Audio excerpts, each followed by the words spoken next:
voices, the astrology truth teller, the numerology decoder, the cosmic big sister who breaks down karmic I love that. cycles, birth numbers, zodiac powers, and everything the mainstream is scared to touch upon. Welcome to our That. show officially. Yes, how's everything? It's good. Thank you. I love being the cosmic big sister. I'm gonna use that. Yeah, your videos are awesome. Before we jump into the show, I know we talked a little bit last time when we talked about it, but unfortunately my connection was bad. Sorry about that.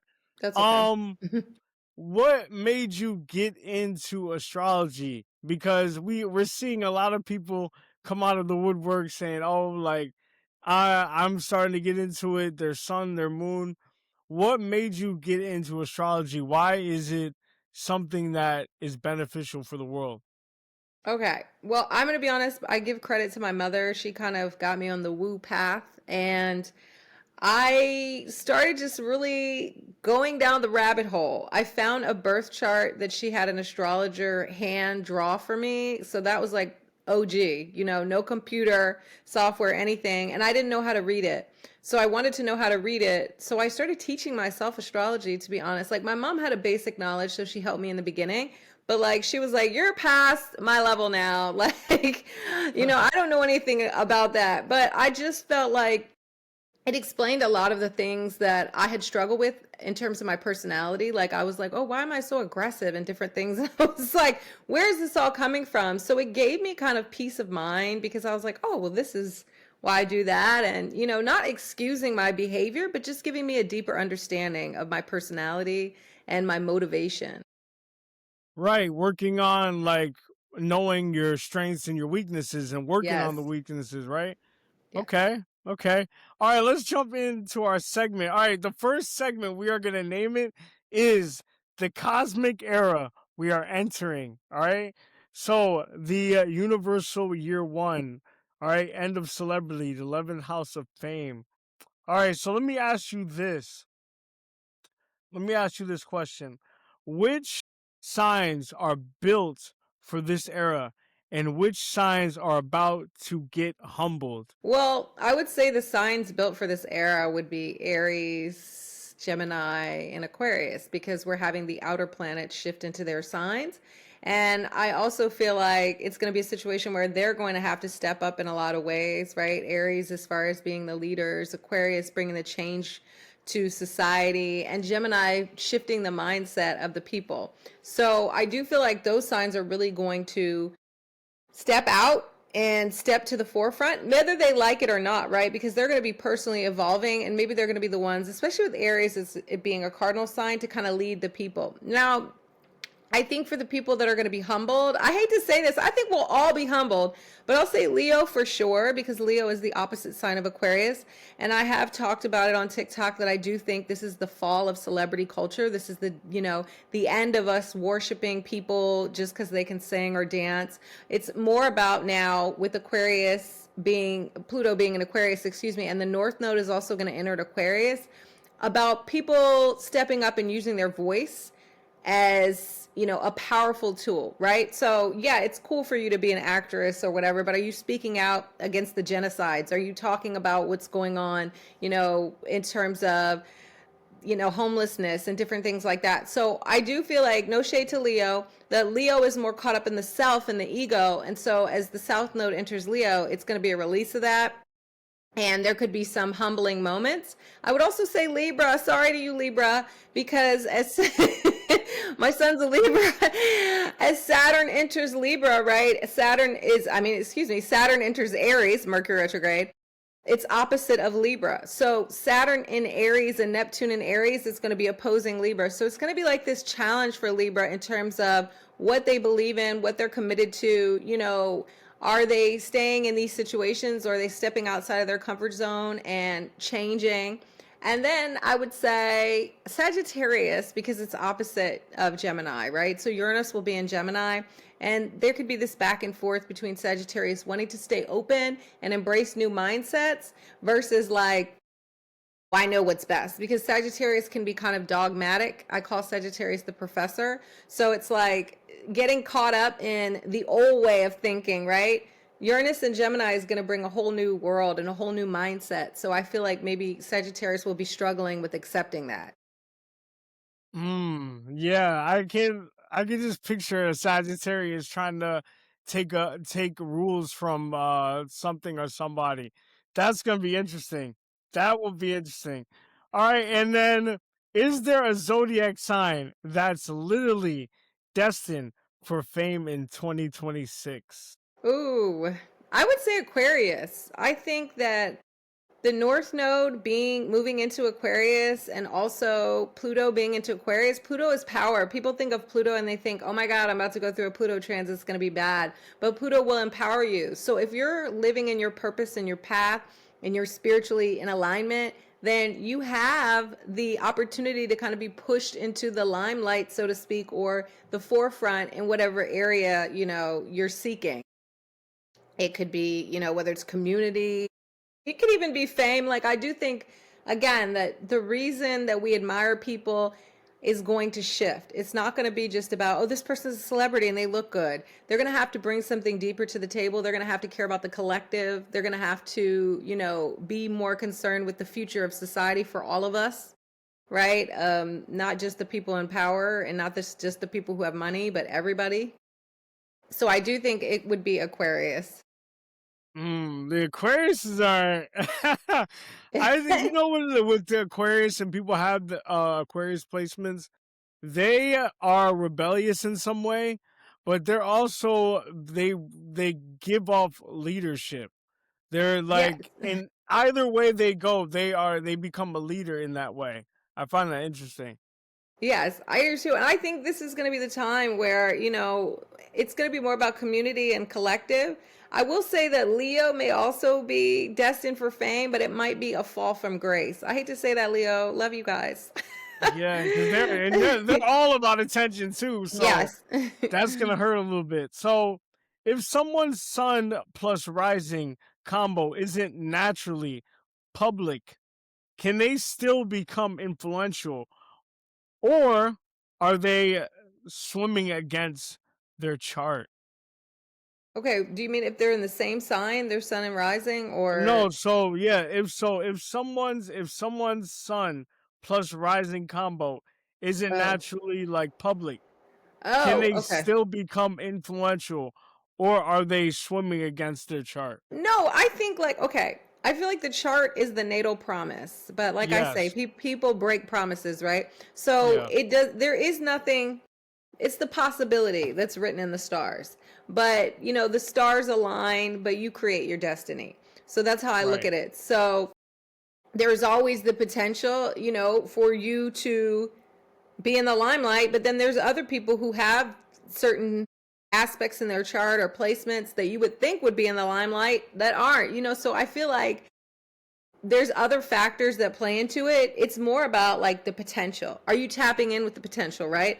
And that's where I feel like the transits come. So let's say you had a transit to your rising sign and maybe you were like, I don't really feel like doing anything. Like maybe even your podcast, there was some kind of transit in your chart that just inspired you to start like reaching out to people. Because I mean, you definitely reached out to me and I see you reached out to other people on TikTok, Yeah. right? And just said, hey, I'd Yeah. like to interview you. I want to have these conversations. So there was some kind of light that clicked for you.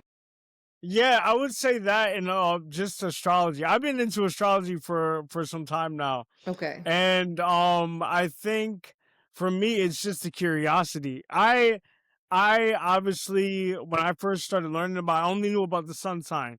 So I'm walking around saying, okay, this Taurus is Yeah. not like me. This one's not like me, Yeah. but then when TikTok came along and I started seeing these astrologers, I went on some of their pages. I'm like, okay, I don't know if they're just doing it for clout. Then I stumbled across yours and a couple of others that give good information, that break each point down, that go into the planets, that go into the houses. So that's why I became more curious, to be honest with Okay. you. Yeah, yeah, but it's true though. It's true. So let's move on. All right, so this segment I'm gonna name is spiritual warfare and Oh. protection. All right. So you talk about spiritual protection, about zodiac signs. Which sign walks with the most cosmic backup? That's tricky. I guess I would probably say Pisces. Um, I why I was would thinking say, that too. yeah, I'm like it's a toss up, but Pisces for me, I think the modern ruler is Neptune, which is very spiritual. The traditional ruler is Jupiter. Jupiter is blessings, right? Pisces is also the end of the zodiac sign, so they just have faith. They have this like all knowing. It's like the OG, the Yoda, because we've gone all the way around the wheel. Now we're at the end. So I do think that Pisces just naturally is able to navigate life. And a part of it too is them having faith and believing that they're protected and that things are going to work out for them. I like how you said they're like Yoda. I like that. Because you know what, Yeah. most Pisces I know are spiritual in some way, Yeah. or they have some type of thought that maybe it doesn't make sense to you, but it's gonna work out in the end. Something's gonna happen in what they're thinking. I think they're the true masters of like dreaming and like Yes. seeing what's gonna happen. Yeah. Yes, they are So the Yoda's a dreamer. good one. So Yoda's a good one. I like that. And what's the difference between being spiritual? So, what is the difference between being spiritually protected and spiritually unprepared? Ooh. I guess spiritually unprepared. I guess I would say maybe some of the younger zodiac signs may not necessarily have the faith because they're at the beginning, and it's nothing against those signs, right? But I think that as you go through life and you learn many lessons, so as we're going around the wheel, we're starting with Aries, the baby, and going all the way to, Pisces, the OG, the elder.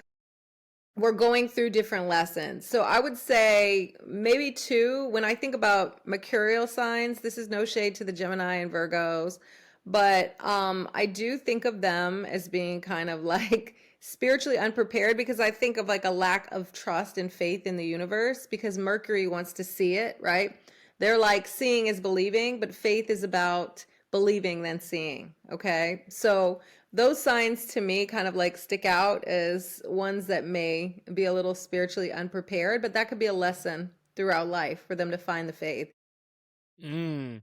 I like how you said that. Okay, so you should. So you say out of bounds. So you say out of bounds planets create one of one people. Who right now has the OOB energy and doesn't even realize it? Trump. I'm sorry, but Trump, he has something out of bounds. I'm not sure, but he does have a planet out of bounds. So, and Elon Musk does as well.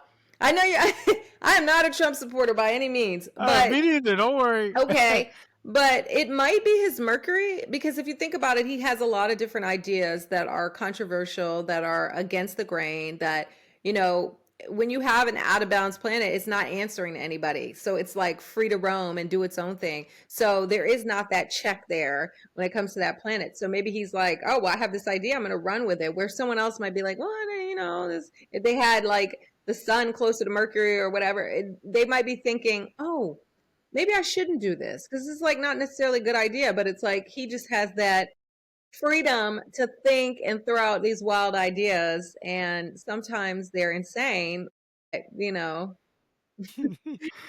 Oh, I'm so sorry. I'm so sorry. I'm so sorry. You got to deal with him. I'm so sorry. I am too. Yeah, I'm right. Uh, You don't. You're lucky. I'm so sorry. So are certain birth dates like 11, 16, 26, or 8 coded with more karmic protection? You know what? 11, let's see. Okay. I would say, sure, there's some numbers, right? 11, it would be a master number. That's a seeker. That's a mystic. Well, 7 is a mystic too. That's somebody that's very highly spiritual and intuitive. So possibly, yes, more spiritual protection or more spiritual development, which leads to spiritual protection, right? I find that fives can be a little tricky because they're kind of they call 5 the child. So maybe that's an energy that's not as developed. And and if you think about it, 5 is associated with Mercury, and I just kind of talked about Gemini and Virgo. Sorry to throw them under the bus, but again, like, not necessarily being grounded in some kind of spiritual kind of way of moving through life, right? Where your a mercurial way is more about the mind, right?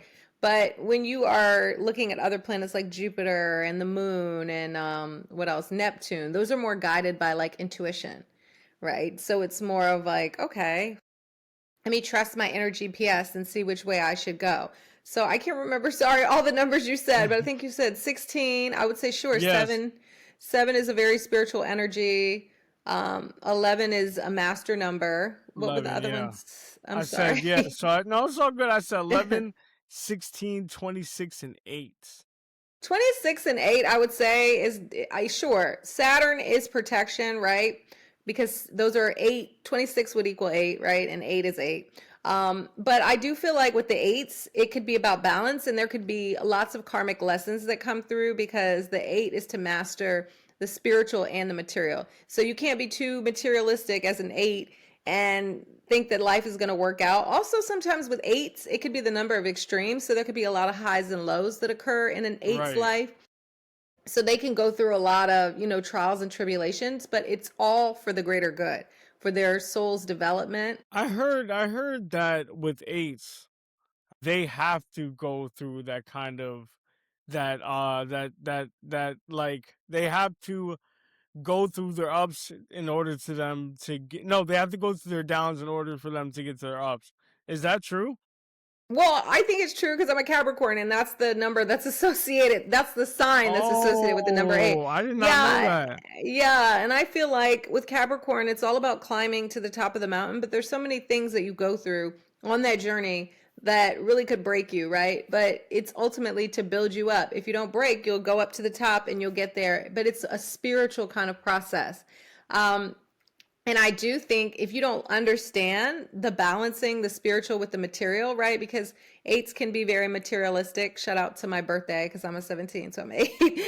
But it's like getting the understanding that there's more to life than money and, chasing success and working, right? And having a work-life balance and not neglecting your loved ones because you're so focused on chasing your goals.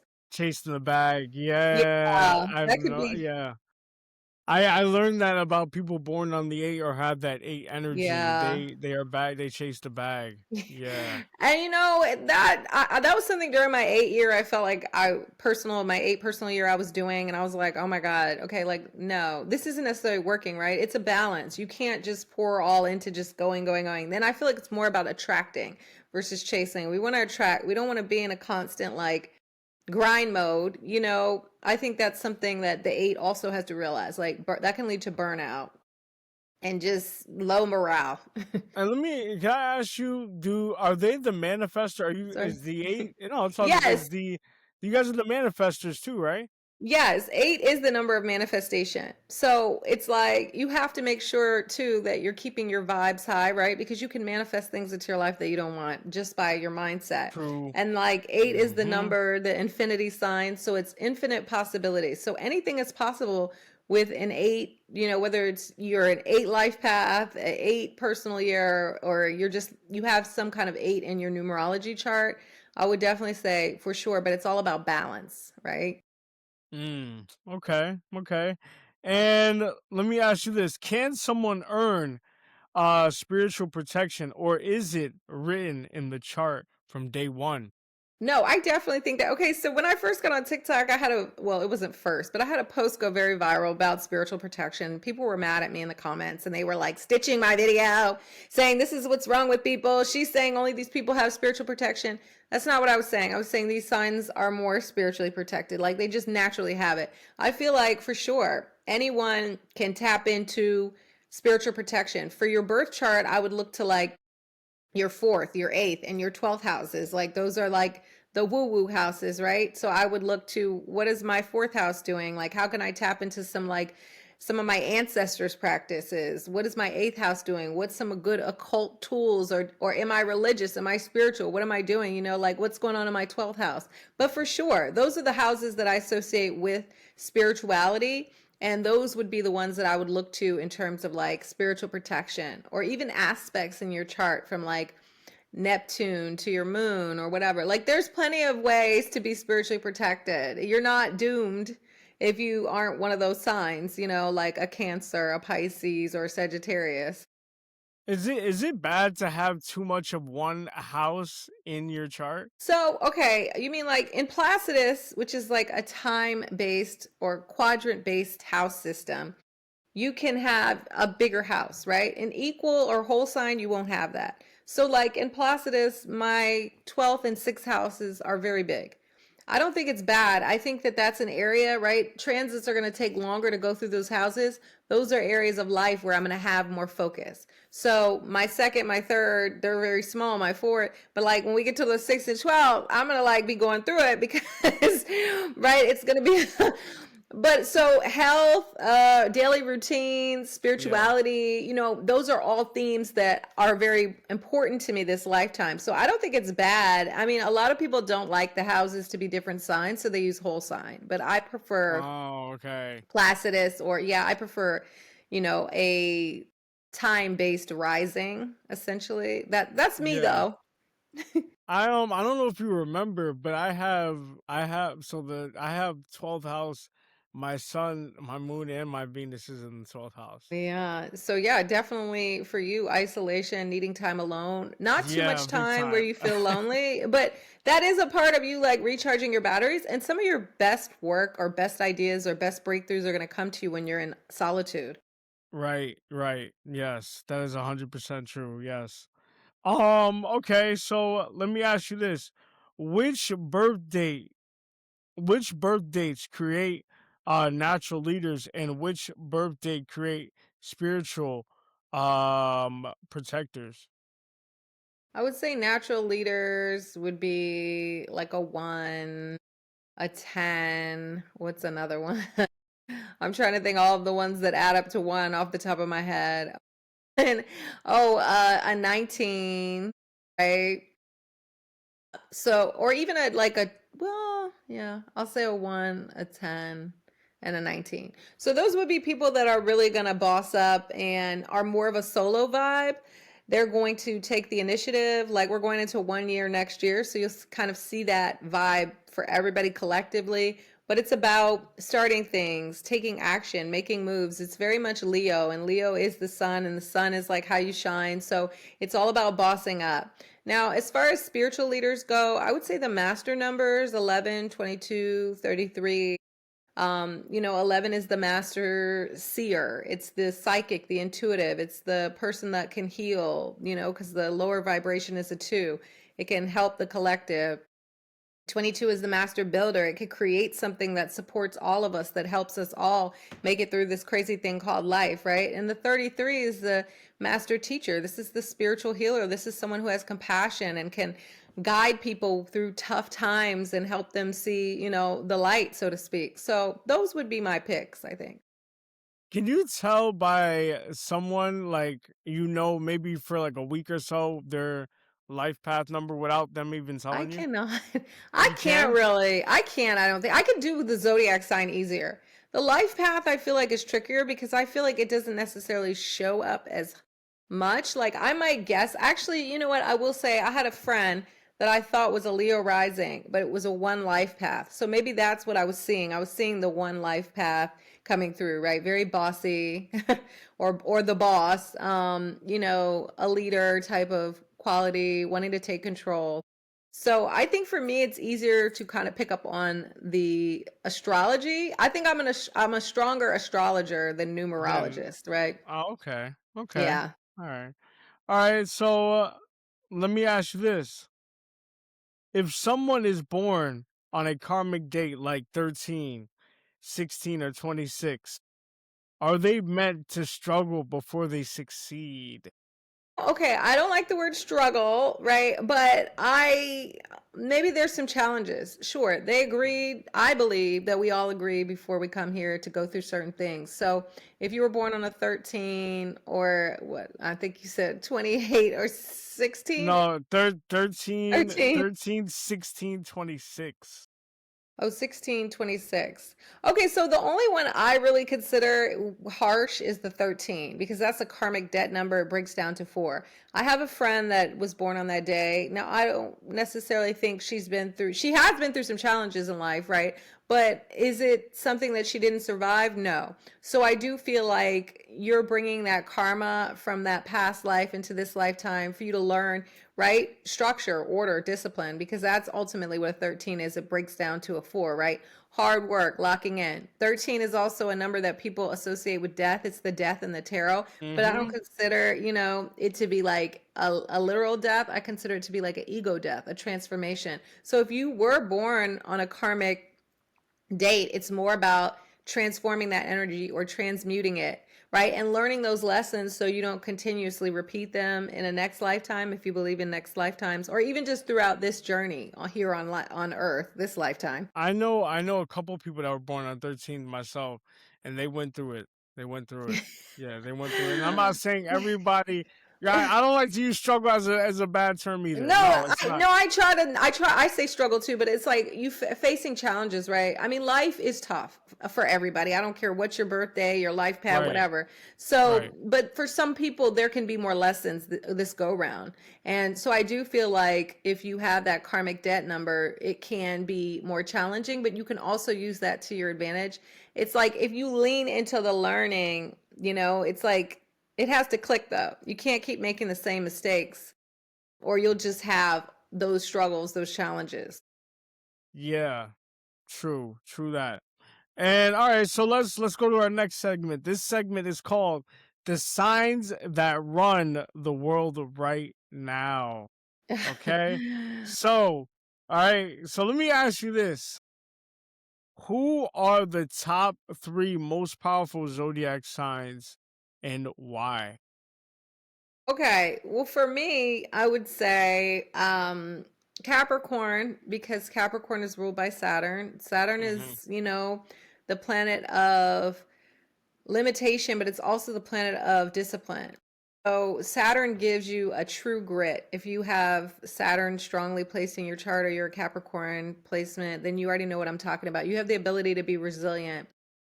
Saturn never wants to punish you. It wants to teach you to be resilient. So these people already are going to be able to thug it out. They're going to be able to make it up that mountain to the top, right? They are also going to be just smart and more logical because of the way their mind is set up. Not, very practical.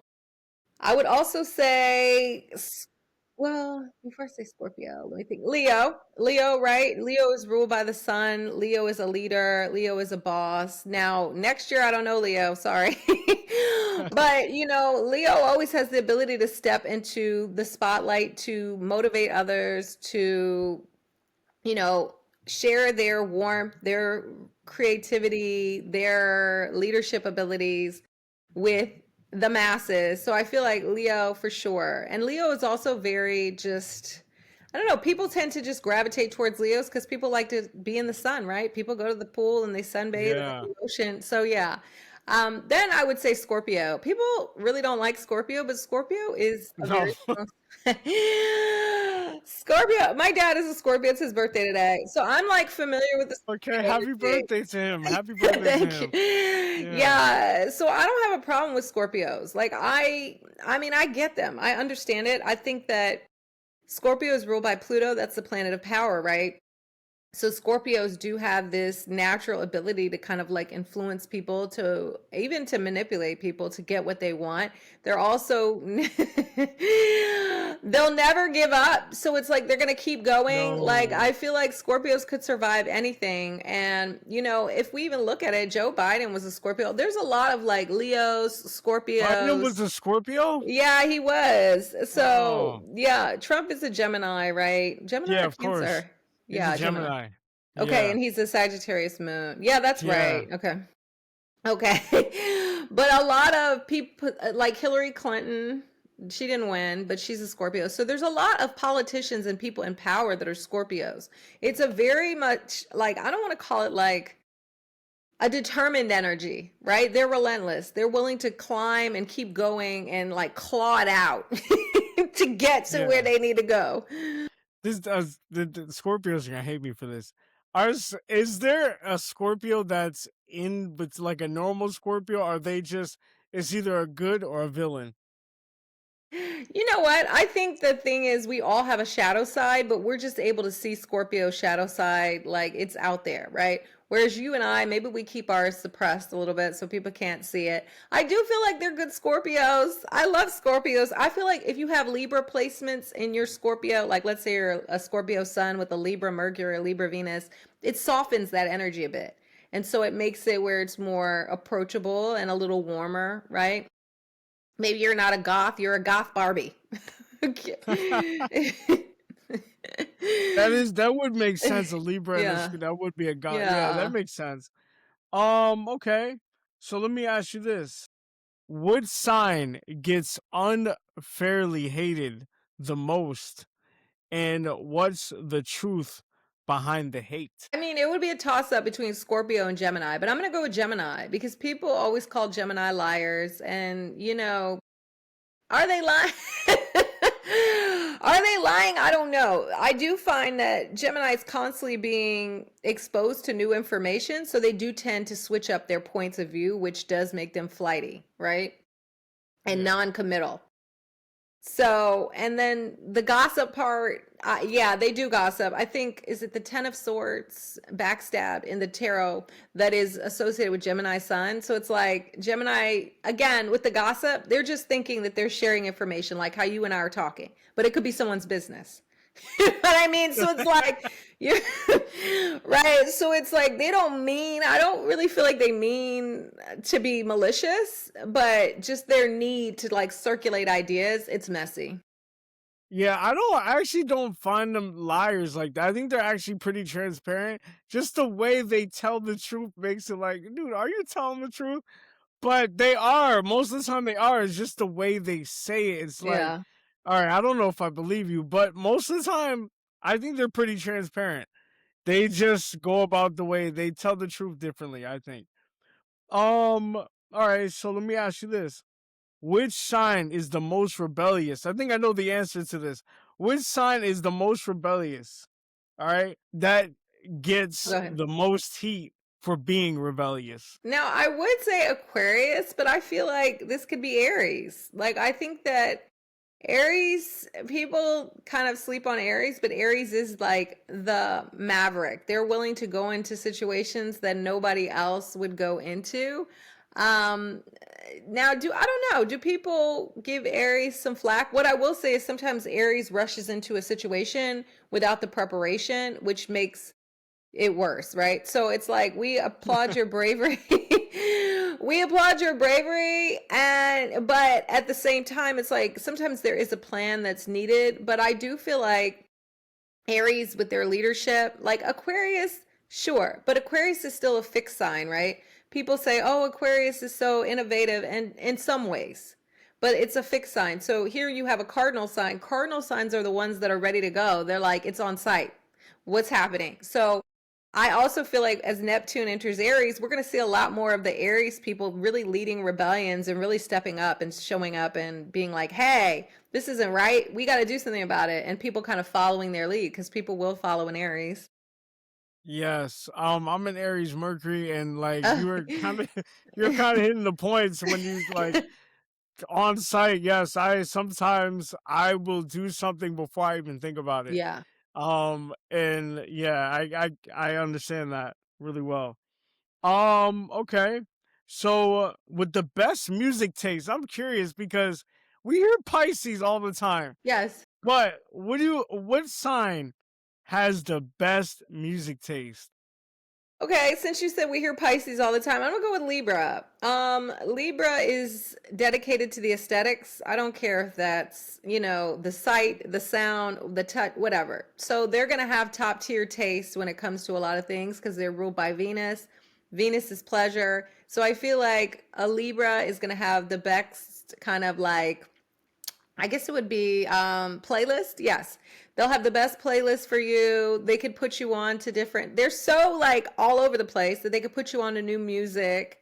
I will say Pisces, but I feel like Libra is going to have it more curated where you're going to be like, oh, okay, I never heard this. They're gonna have like a playlist for the kickback, a playlist to cry to, whatever. So I'm gonna go with Libra. I was gonna say. I mean, we said Pisces. I was gonna say Gemini. Really? Well, Gemini, okay. Yeah. I'll give Gemini. I would say Gemini, would I say Gemini? Okay. Yeah. But I feel like Gemini may be more eclectic, whereas Libra is going to do something that everyone will like. But we'll go with Gemini for you. I said Yeah, I'll go with because the reason why I Libra. say that, because when it comes to hip hop artists, most of the best artists are Gemini. Lauryn Hill, Kendrick Lamar, Pac, Biggie. That is true. That's why I said it. I think Gemini's, as far as, yes, creating the art, but as far as like somebody who knows what's hot and who knows what is going to be good for different situations, I would go with Libra. So I Okay. like Gemini for the creative, like, right? They're going to bring us something innovative, crazy, outside the box, but Libra is going to like bring it to the masses and say, here's what's hot. You listen to this. Okay, okay.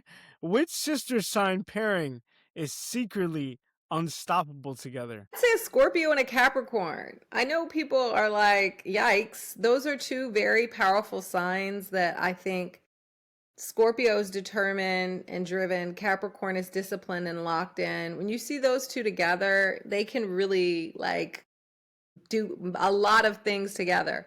Now, do they like each other? I don't know, but I feel like, the two of them, water feeds the earth, earth holds the water. So if I was like, let me put a team together, I would put those two together and I'd be like, let's go. That is a powerful couple, because I'm thinking of like the stubbornness and like the bossy. When you said if they're gonna like each other, the funny thing is I'm questioning the Capricorn more if it's I'm gonna down. like the Yes. Scorpio. Yeah, that the Scorpio is not the one I'm questioning. It's the Capricorn. Okay. Okay, so let's go off this segment. All right, and this will be our last one. All right, so this segment we're calling the chart houses that control your destiny. Okay, Okay. so you said that the second house shows your money blueprint. Which sign placements are literally money magnets? Ooh, I would say, okay, Libra, right? If you have anything, your sun, your moon, your Mercury, your Venus, whatever in Libra, I feel like because it's a sign of partnership, you can attract money to you through other people, or you could attract money to you through your creative talents and gifts, right? Libra just has a way with people, and I would say money comes to them easily just by being in the right place at the right time or knowing the right people. I would also say Taurus. Taurus is a sign that is associated with money, right? And it's all about security and stability. So if you've got your second house is in Taurus, or you've got Taurus Venus or Taurus Moon, especially Taurus Moon, very nice, or even a Taurus Sun, there's going to be like a focus on creating security and stability. Again, a Venus ruled sign. You could Yes. marry for money. You could, money can be gifted to you. You could inherit money, right? So like that's another, a lot of people inherit money. They don't really work for it. So, um, as far as like people associate too Pluto with like massive wealth, right? What do they call it? A plutocrat or whatever. So if you have Pluto, people were like, saying, oh my God, I have Pluto in the 11th house. Is that bad? And I'm like, no, that actually shows that you can make a lot of money from a community, from a following, right? Same with Pluto in the second house. Now, Pluto can bring extremes. It kind of reminds me of like an 8, where you can have like times where you're really up and you have all the money, and then you can even have times where you're really down. The only thing I would say with Pluto is if you're not doing something that's on the up and up, or you're not making money in a way that is in alignment with who you are at the core, like on your soul level, then it can be taken from you. So you're like rebuilding and, creating abundance in a way that is, I know this sounds crazy, but like spiritually connected to who you are and more, and like on the up and up, because sometimes like we could be making money or in a profession for clout, right? Because it Mm-hmm. looks good, or it's, yeah, or, or we could just be about the money. Pluto's like, no, babe, you can't, you gotta stand for something. You gotta like really be in your authentic self. And so does your money, especially if it's in the second house. Okay, okay. All right, and then let me ask you this. what second house placement struggles the most with financial consistency, and how can they break that cycle? Ooh, okay. So I would say if you have Neptune in your second house, that could be a struggle, because Neptune is elusive, right? Neptune can bring money in and it can take money out. Neptune is tricky. I would say walk by faith. I don't know. I would say really using your imagination, but being smart when it comes to your money. Like, I know people talk about budgets and stuff like that. I would also say Jupiter. People think Jupiter in the second house is so great. Jupiter expands whatever. So if you're somebody that likes to spend money, you're going to go crazy with Jupiter in the second house. Let's say you had Sagittarius on the second house, Jupiter there. You're like, yeah, we're going to ball till we fall, right? You're going to want to spend money on travel and, experiences. Just as soon as that money comes in, it could be going out. So it's like finding that sweet spot, that balance, but really not joking about Neptune in the second house. But Neptune in the second house, you can use your imagination to make money, but you do need to like make sure, okay, if I'm doing some kind of deal or contract, or even just managing my money, maybe I have someone look over my finances just to make sure, right? And also the moon. People sleep on the moon. The moon in the second house, the moon waxes and it wanes, right? The moon is full, then it's new. So your finances can wax and wane. You can also be an emotional spender. Maybe money is going out when you're sad. You're like, let me go to the mall, treat myself, right? So I would say watching. This doesn't mean that like, oh, your money's going to be funny. It just means that you need to be more cautious if you have like the moon, Jupiter, and Neptune. People always associate Jupiter with wealth, and I'm like, okay, yes, you can make money, but it could also go just as fast as you've made it. Yeah, pretty much. People, she's saying you need to GoFundMe.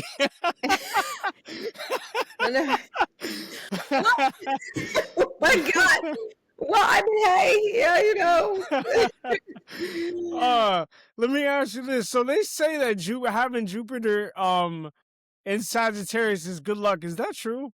Yes, it is. Well, Jupiter is at home in Sagittarius, right? Jupiter is the ruling planet of Sagittarius. So it's very strong there. If you got Jupiter in Sag, I love that for you.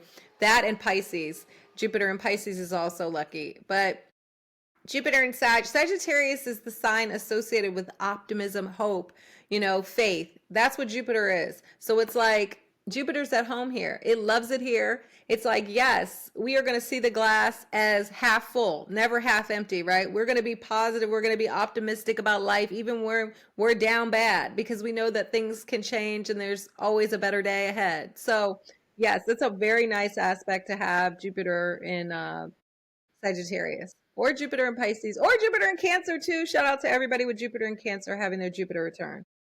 Okay. All right, so let me ask you this. All right, so the 10th house decides your ambition, all right? Which signs are built for the CEO energy but don't know it?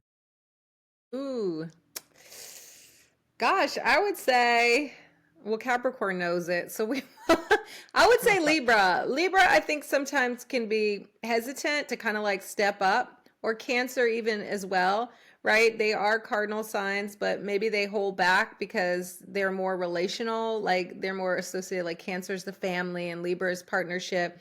So I think that Libra and Cancer really make great leaders. I'm trying to think of a sign that people wouldn't expect. I would even say Pisces, just because Pisces has the compassionate nature and they have a way with people, and whether they realize it or not. Now, it would just need to be boundaries at work, right, in their career, but they do have the ability to kind of like put people at ease and make things happen. And they have the vision, they have the imagination, they have the dream. I don't know. Steve Jobs was a Pisces and they said he was horrible to work with, but they said he was very mean, but still he did definitely have the vision and the dream, because the iPhone was like, very innovative when you think about Right. it.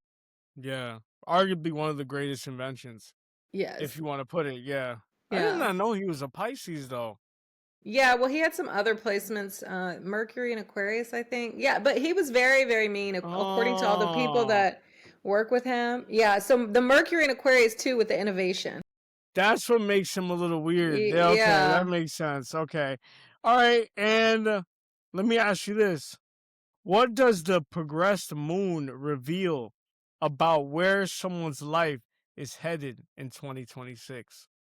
Okay, so your progressed moon kind of is like your inner needs at the moment, right? You always have your natal moon that's never going to change.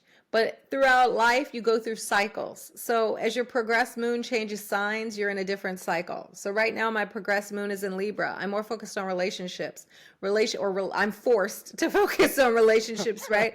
So there could be a lot of things that come up for me around getting along, learning to work with others, all these things that maybe before I wasn't interested in. Like when my progressed moon was in Virgo, I was kind of like I was doing a lot of grunt work, which I hated. That was the worst. Shout out to the Virgo moons, 0 out of 10. But, then when it progressed into Libra, I started being more focused on, okay, relationships or beautifying the areas in my life or wanting things to be more harmonious and balanced, not wanting a lot of rah-rah.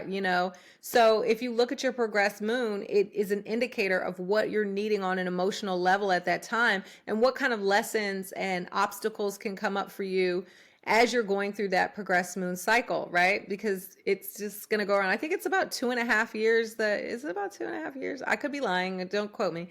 That the progressed moon cycle lasts. So after mine leaves Libra, it goes into Scorpio, right?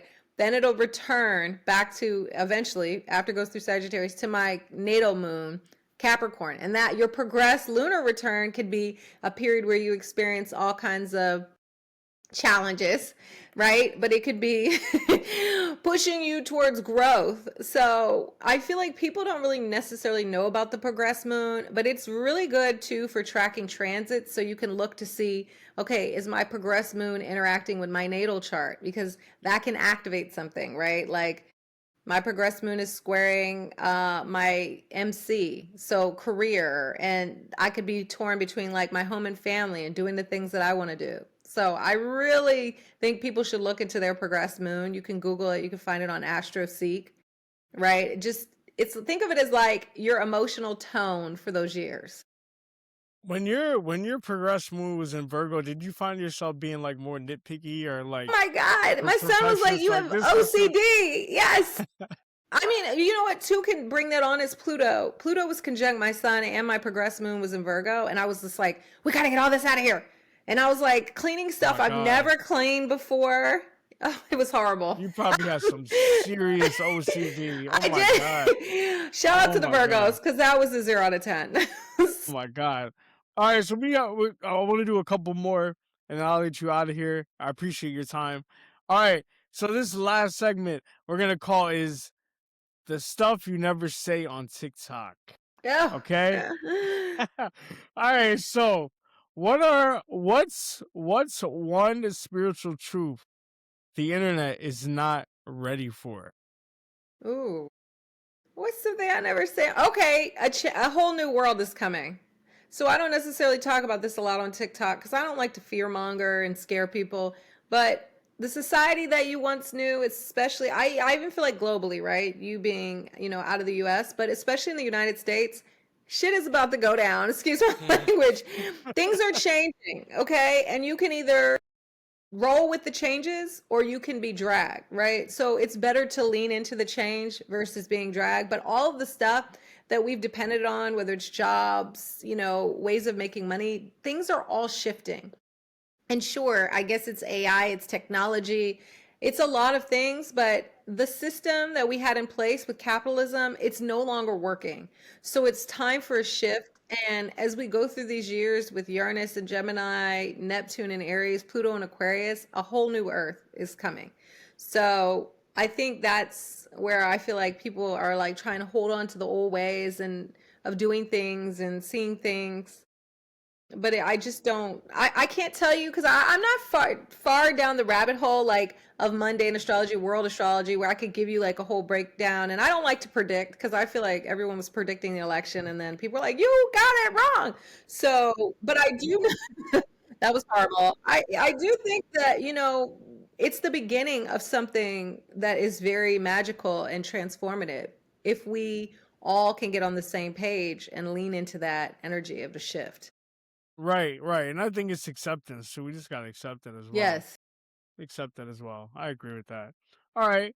Have you ever read someone's chart and immediately thought, "Oh, they're dangerous"? Um, you know what? I don't know if I ever thought danger, but I definitely thought, all right, they're about that life. I mean, I have a very dangerous aspect in my own chart, so I can't really talk about other people, but I think it's all again, it's the natal promise, right? So I have Mars square Pluto. That's a very strong aspect, an indicator of violence, right? It could even be someone, wanting to unalive someone. It could be very dark. But right. But have I done that? No. Do I see how I could be very hell bent on revenge and getting my way and making sure that somebody goes down when I feel like they've done me dirty? Absolutely. That's Mars and Pluto. Those are two malefics together. So, am I conscious of that? Yes. Am I conscious when I see that in someone else's chart? Absolutely. Because I'm like, oh, wow, okay. Like, I will tell you this. When I saw OJ Simpson's chart, it was something in there I can't remember right now. I was like, at first I was saying the sun did it, the sun did it. And then I saw his chart, I was like, oh, he did it. But I don't remember what it was. Yeah. I really was like, oh, I don't know. Did he do it? Then I saw his chart and I was like, oh, he probably did it. Yeah, he did that. So sorry, R.I.P. to OJ, but you know. The club didn't fit. Nah, he did it, man. Right. Oh, that's funny. Okay. All right. So, what's something astrology has revealed about you that's changed your entire life? um Okay, well, I didn't really understand my son in the 10th house. So we could talk about the 10th house. Like, I kept pushing my son to be like, I was like, you should be a content creator. And I got him all this stuff. Like, I had a green screen and everything. I was like, you should start streaming on Twitch. And this is years ago before people, now everybody's on Twitch, right?